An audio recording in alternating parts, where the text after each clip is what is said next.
qu'on entend parler les gens de quelqu'un, ils se demandent qui est-il, d'où vient-il, qui l'a envoyé. Quelques-uns me demandent qui es-tu?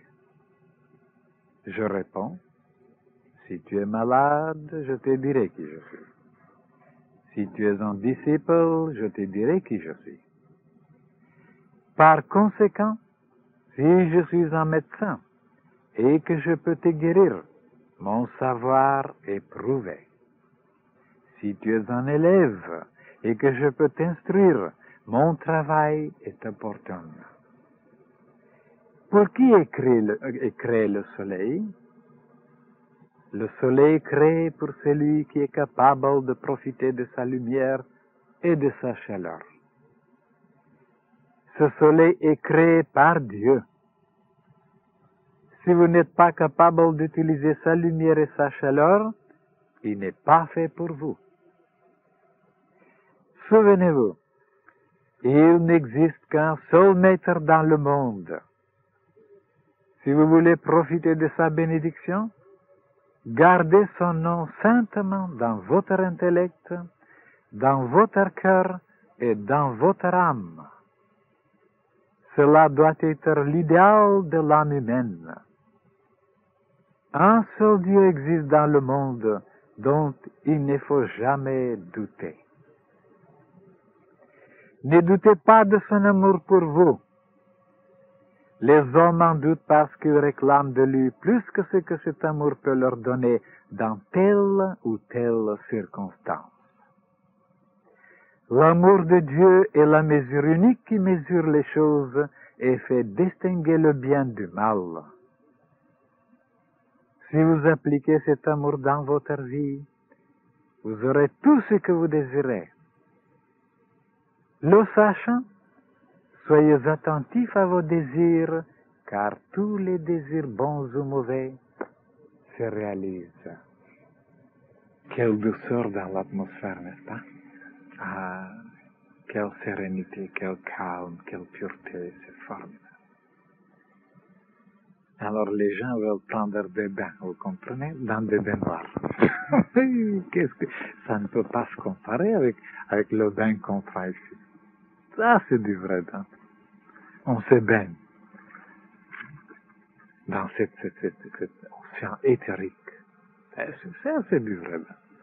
Bain du soleil, bain d'air, bain éthérique. Un bain d'amour. Oui, vous pouvez le dire.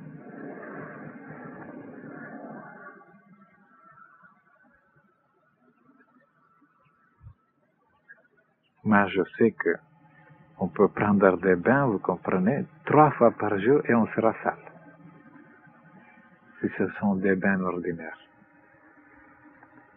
On lavera la peau, mais on ne lavera pas en dedans. Oui, il y en a des endroits qui ne peuvent pas se laver avec de l'eau extérieure. Alors là, il faut se baigner justement dans cette rivière, dans cette fleuve immense. Oui, du matin. Et même, je vous ai donné souvent cette image. Quand vous êtes quelque part auprès des amis et que vous vous étouffez, vous sentez vraiment quelque chose qui colle sur votre peau, quelque chose de gluant, quelque chose de... Et vous ne savez pas comment vous débarrasser, vous ne savez pas aller vous laver, même au moins les mains. Ce moment-là qui vous empêche de fermer les yeux quelques minutes, de vous imaginer que vous vous trouvez dans votre baignoire, vous ouvrez le robinet, vous plongez, vous lavez les mains, ou vous prenez une douche, quelques minutes, et vous sentirez une telle fraîcheur extraordinaire, comme si c'était en réalité, comme si vous l'avez fait.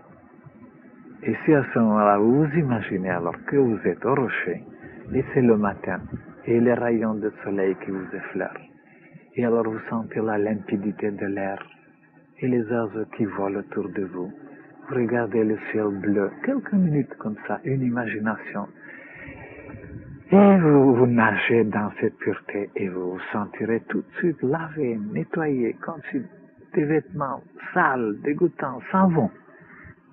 Toutes les impuretés s'en vont. Et vous respirerez encore plus légèrement. Quand je vous disais que la pensée, c'est un facteur tout puissant. Il faut se servir avec la pensée, il faut toujours se servir dans toutes les circonstances, dans toutes les conditions, dans tous les endroits dans la vie quotidienne.